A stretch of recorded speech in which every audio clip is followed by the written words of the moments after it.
This is the video for displaying data part 2, and we are going to be learning about some different types of graphs or ways to display data in this particular video. So we are going to learn, and you probably know what this is, it's a stem and leaf plot. It shows data in numerical order. So anytime we need to put data values in numerical order, we could create a stem and leaf plot. We're going to practice a couple of these in the video.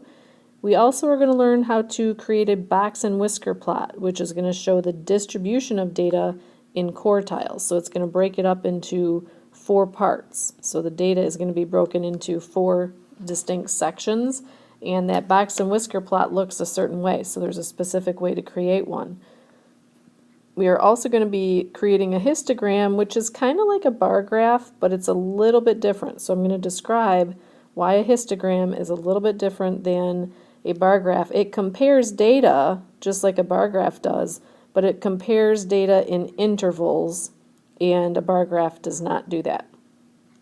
So when we think about creating a box and whisker plot and a histogram, we want to make sure that those have titles, they have labels on each axis, and we include the number labels. So a value has to be associated with box and whisker and histograms. Obviously stem and leaf have numbers in them, but we don't need titles and labels and that kind of thing. This is just for organization, really, to organize the data from least to greatest. So we don't really make those super formal. They're kind of just useful to us when we're getting ready to make some decisions with the data. So let's take a look at example number 1. We're going to make a box and whisker plot, but before we do that, we're going to go over a few things that we need to know about box and whisker plots. In order to create a box and whisker plot, I would like us to know about the 5 key values that help create this type of plot. So if you've not seen a box and whisker plot, or maybe you've forgotten that you have seen one, there's a box and the median is marked inside the box, somewhere inside the box. It may be, closer to the left side, it might be closer to the right side, but then there are these little extended things that go out to the greatest value to the right and the least value to the left. Okay, so it doesn't have to look exactly like this. There might be a longer tail or whisker on the right side versus on the left side or whatever, but this is just an example of what one looks like. So we need to know about these 5 key values. We need to know the median of the data. To find the median, we put everything in order and find that middle number. Then we need to find the upper quartile, which I'll describe in just a moment, the lower quartile. We also need to know the lowest number, because that lowest number is going to be sitting out here where that dot is on the left. We also need to know the greatest value, because that's going to be the dot out to the right. So first we must write the data in order from least to greatest. And once we have all the data in order from least to greatest, we can find the least value and the greatest value. So that means that we would have 2 of the 5 key values discovered right away. And then we can define which number is the median, okay, and that's one of our 5 values as well. And as you know from our previous work, the median is the middle number, so therefore we're dividing the data set into a lower half and an upper half when we find the median. A lower half and upper half. Now, the median of the lower quartile is called the lower quartile. So that's interesting, because the lower quartile is one of our key values. The lower quartile is the median of the lower half. So if you think of a set of data, we'll go through this in just a minute, but if you think of a set of data, cutting it in half once, you're finding the median. Cutting it in half again, you're finding a second median, but we call that the lower quartile. Then the upper quartile is also going to have a median, and we're going to call it the upper quartile. So the median of the upper half is called the upper quartile, and that's our 5th key value. So let's go ahead and put these test scores in order. Okay, once we put them in order, we're finding our lowest value, our greatest value, and the median. So we're going to do that right now. And now that I have the values in order, I can find out my least value, which is important, one of the key values, and my greatest value. And because I know there are 13 values in total, I can find my middle value, which is my median. So now I have 3 of the 5 key values. And the next thing to do is to find the middle point of the lower half. So the lower half is these numbers right here, and the upper half are these numbers. Oops, I should have included the 83 there. These numbers right here. So in the lower half we have 6 values, so that means then we have to take the median of the middle 2 numbers, which happens to be 70, and we need to take the median or the middle number of these 2 numbers right here, which are the 2 middle numbers of the upper half. And if I divide 85 and, or sorry, find the middle of 85 and 90, it's going to be 87.5. So this would be considered the lower quartile. This is called the upper quartile. But those are the important numbers that we were supposed to find. Remember, making a box and whisker plot, we have to have all of those parts. Before I start building my box and whisker plot, I'm going to go ahead and make a title for it. My title is just going to be called Math Test Scores. And every box and whisker plot needs to have a number line associated with it. So I'm going to go ahead and draw my number line. The box and whisker plot is going to go underneath the number line.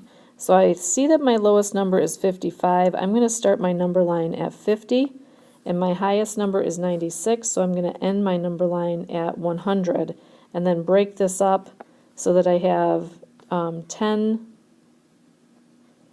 Let's see, this is going to be, 50 to 60, 60 to 70, 70 to 80, and there's my 90 in there too. I probably should have spaced that out a little bit better, but you get the idea that we need a number line. And then I'm going to show where my median is. That's my first point I'm going to plot on my box and whisker. So my box and whisker plot needs a line where the median is. It's going to have a dot at the lowest value, okay, so at 55.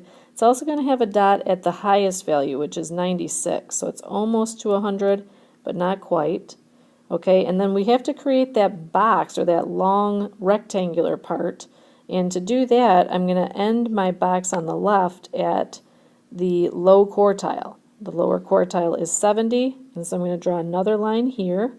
And my upper quartile is 87.5, so that's almost 90, but not quite. So now you can tell that I have those 5 key values. So I'm going to extend and create my box. And from that box, I'm going to go over to my highest value and to my lowest value. And there I have my box and whisker. So you don't have to add these values on, but it's a nice idea to put in the 5 key values that you calculated before you started to identify these 5 key values. All right, so this is a lot of information. You may need to stop, rewind, ask questions in class tomorrow because we will have some practice problems to do and create a box and whisker plot or 2. If you would, please take a look at example 2, which is to draw a stem and leaf plot, and this is on the back side of your notes page. This type of plot is useful for organizing data in numerical order. And when we talk about a stem and leaf plot, we know that there are going to be some leaves and we know that there are going to be some stems.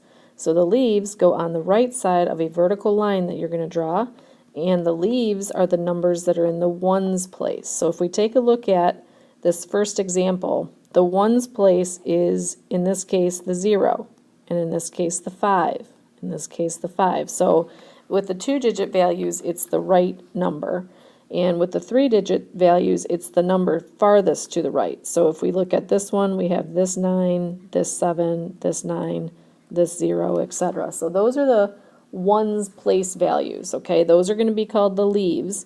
And then the stems, whatever's left over, is going to go on the left side of the vertical line. So let's try this out. I'm going to draw a vertical line, and I'm going to kind of take a look at how many numbers I have.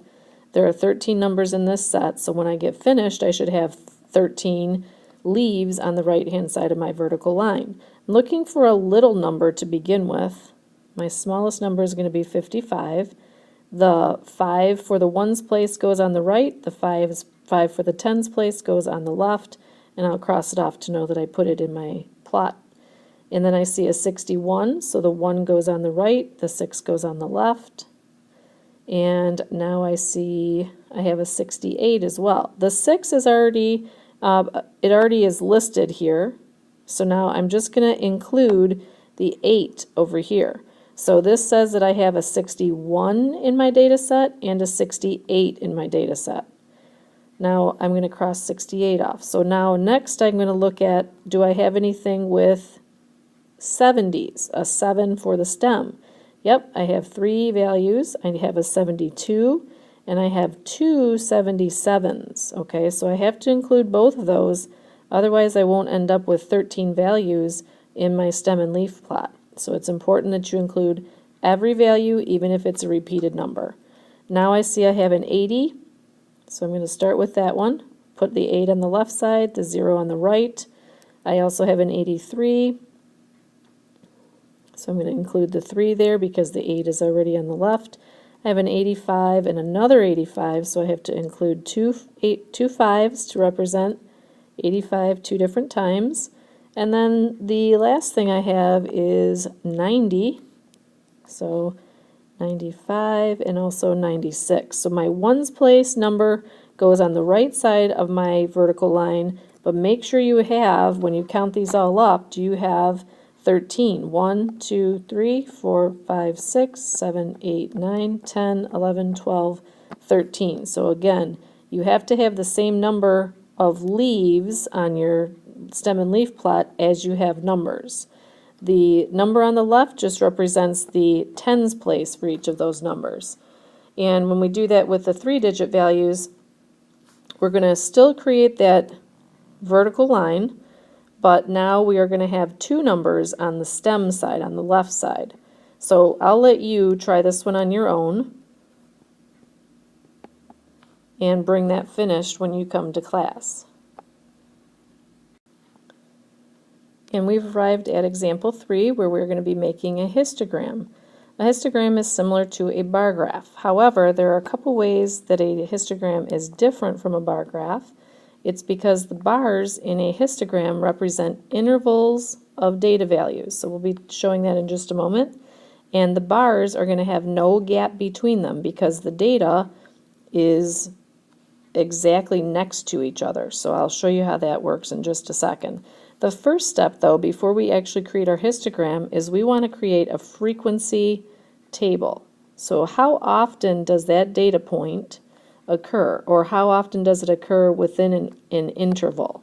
Okay, so we're going to make a frequency table, and our frequency table for this particular set of data has to do with the ages of extended family members, and these are the ages. Okay, so they're already in order, which is nice because then we don't have to put them in order. So what are the ages and what intervals do we want to use, and how often do each of these occur within the interval? That's what we want to create. So looking at the data, it looks like I probably want to start with an interval from ages 0 to 10.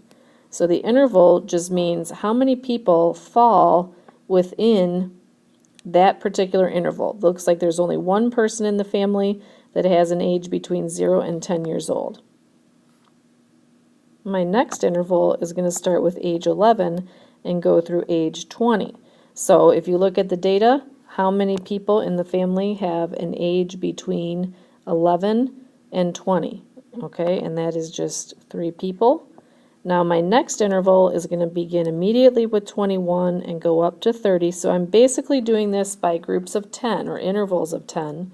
And notice that there's no gap between 20 and 21. There's no gap between 10 and 11 in terms of the ages. That's why the bars on my histogram are going to be smashed together or right next to each other.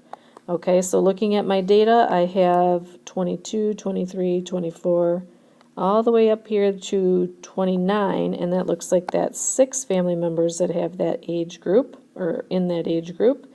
And the next age group is going to be 31 to 40, and my final age group is going to be 41 to 50.